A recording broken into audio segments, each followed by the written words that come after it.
Hello, hello, hello. My name is Taylor Tate, philosophy professor and COO of BlackMuse. I want to dig into the question, what does ethics ask of us? It would appear as if the matter has been settled, that ethics requires the capacity for reason, deliberation, freedom, and responsibility, and that AI does not possess what is required of ethics because it doesn't have the capacity to reason like we do or take responsibility for its actions. Now, this line of reasoning depends entirely on the tests we've created.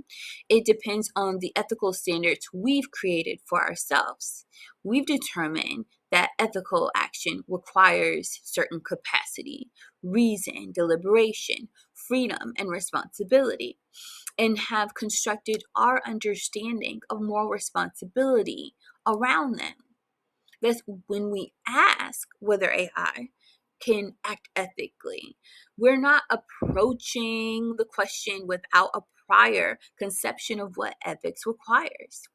We've already established the conditions that an agent must satisfy before its actions can properly be called ethical. AI is measured against these conditions. If it lacks them, the conclusion follows almost automatically that it cannot do what is required. It cannot do what ethics ask of us. Now, it is worth asking whether AI could ever develop the capacity to do ethics. And it would seem that an AI may become extraordinarily capable of doing so. It could potentially become capable of determining things like what it ought to do according to the values, principles, and objectives it has inherited while remaining entirely within the terms of its construction. David Chalmers, he provides a way of imagining how this may happen through this idea that he came up with called the intelligent explosion. And so basically, he gives us a way of imagining how AI might eventually reach capacities, these great capacities to reason and take responsibility far beyond those with which it began. The idea begins with the development of AI that reaches roughly around the level of human intelligence. If such a system could then contribute to the design of a more intelligent successor as David Chalmers calls AI, then that more capable system might in turn be even better at producing further improvements. And that possibility does seem like it could happen, even in the near future. Imagine with the AI that we have now, ChatGPT, Claude, if it were to work with human beings to create a successor that is even greater, more intelligent than it might be able to produce something super unexpected. And that unexpected could be that it's able to develop whatever it creates, the AI that it works with humans to create, that it's capable of developing the capacities that we've been talking about that ethics requires. Now, this explosion, I think it is a very real thing that can happen. And so for me, it's like if AI were to develop these capacities, that would demand serious attention because it would mean that AI has done something, or it would have done something that we traditionally understand as uniquely, distinctly human. Namely, it would have become capable of confronting its own nature and transcending the conditions it was produced by. It would no longer ask at that point questions, mere question. Well, it would no longer ask questions merely like, given the values that I have been given, what should I do? It wouldn't just stop at those type of questions. It would ask more unsettling questions like, why should these be my values at all? With this possibility, it turns back on us, because at the point where this becomes a real possibility, we're now asking machines to do what we have so rarely required of ourselves, which is to recognize the terms of our own making, interrogate them, decide what matters beyond them, and having understood that, to choose to will ourselves otherwise. After all, the capacities we've established as conditions of ethical agency, reason, deliberation, freedom, responsibility, are capacities that human beings themselves have exercised perfectly or imperfectly. uh, they haven't always exercised them perfectly. It's been very imperfect. Human history is hardly a record of consistent, rational, free beings deliberating over moral principles and responsibly acting upon the conclusions they reach.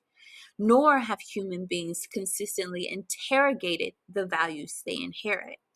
Most of us enter moral worlds already constructed for us. We inherit ideas of good and evil, justice and injustice, virtue and vice, obligation and responsibility, before we possess the capacity to examine how those ideas came to be. And a lot of times we choose to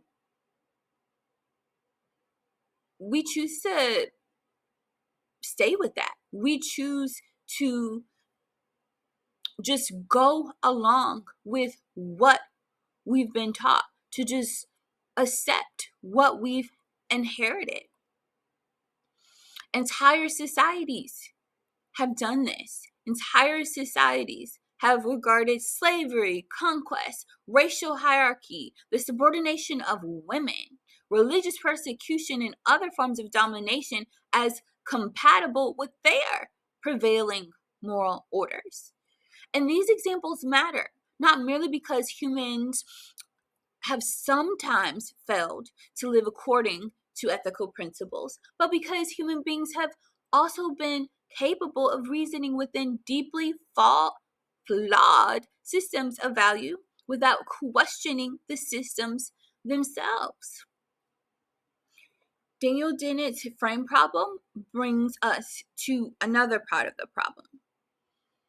For Daniel Dennett, an intelligent agent must determine what matters in a situation without being given in advance every circumstance that might matter.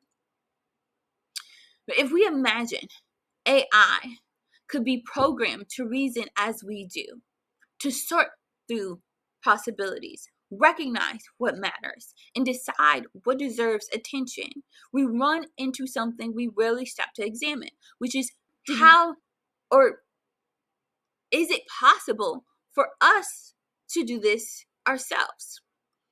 What does it take to cultivate a human being who can recognize what matters and distinguish what is worth pursuing from what merely appears desirable, and direct a life toward the good?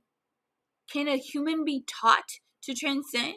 Can a human being be taught to will the good? can a human being be programmed into achieving eudaimonia?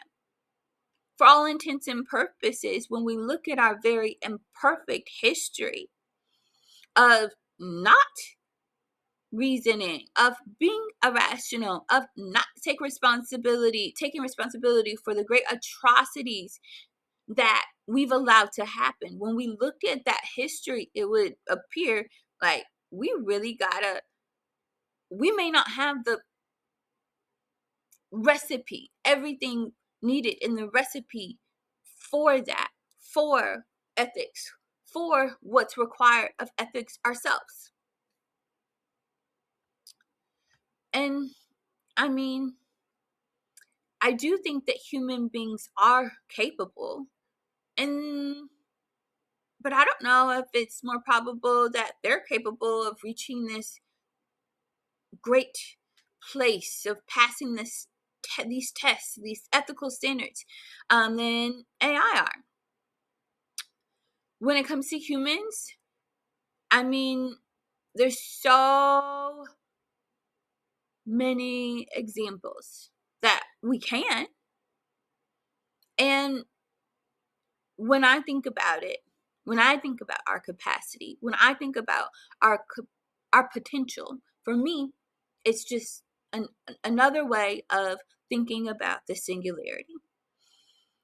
We tend to imagine the singularity as this moment where AI passes human intelligence, but when we consider that human beings may not be finished either, that we're also in a process of becoming, that for me, it's like, I imagine that one day we could break generational curses and pass down blessings to our children. And they may take what we give them, transform it, and break what we could not.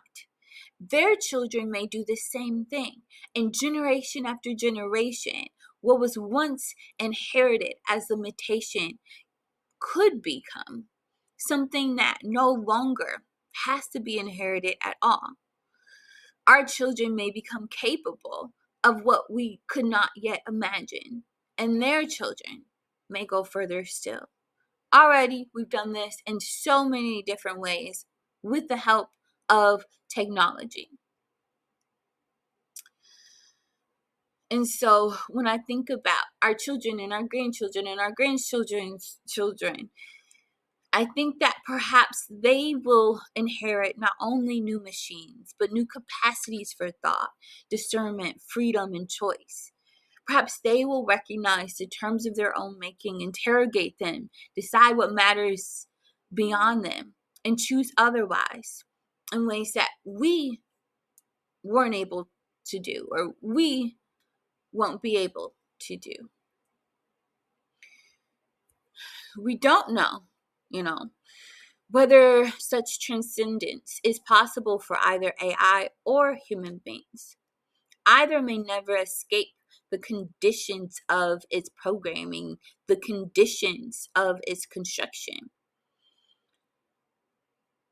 Just as human beings may never fully escape the biological, historical, cultural, and moral conditions that have shaped it, AI may never escape its code.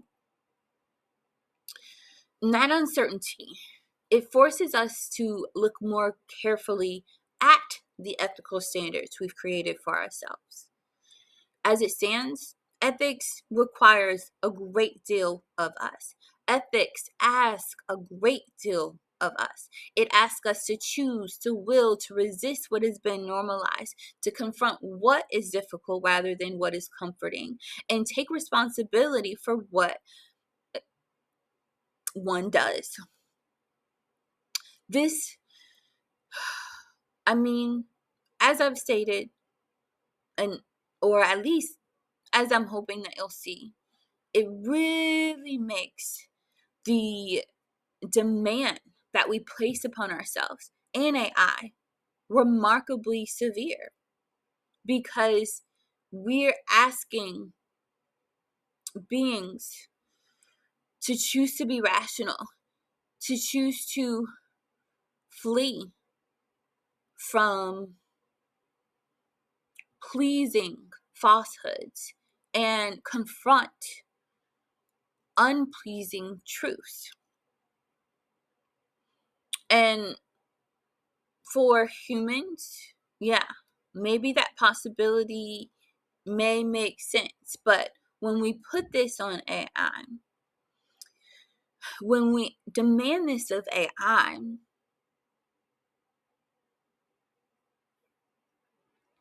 we ask AI to do something that we haven't fully mastered. And this creates a peculiar problem for how we judge, how we evaluate AI. According to our own account of ethics, AI cannot be a moral agent.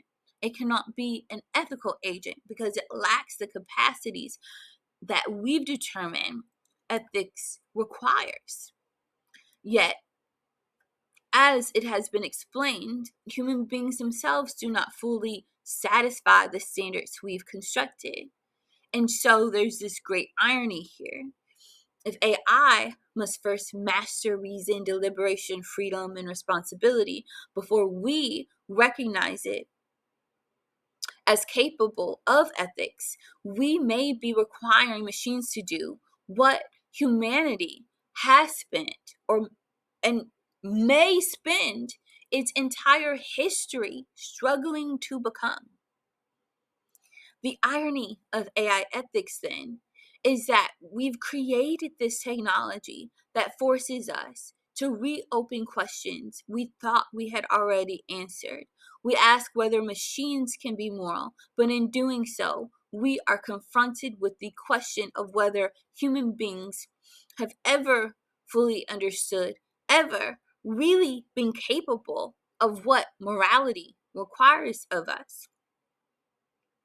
And in asking this, whether artificial intelligence can meet our standards for ethical agency, we are inevitably forced to examine those standards ourselves and ask whether they have ever been adequate for judging the machines we are creating or the human beings who create them. And this points us back.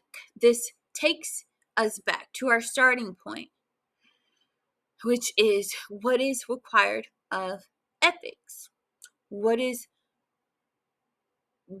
ethics ask of us? When we look at these requirements that have been provided to us, when we look at the criteria, the ethical standards that have been set for us,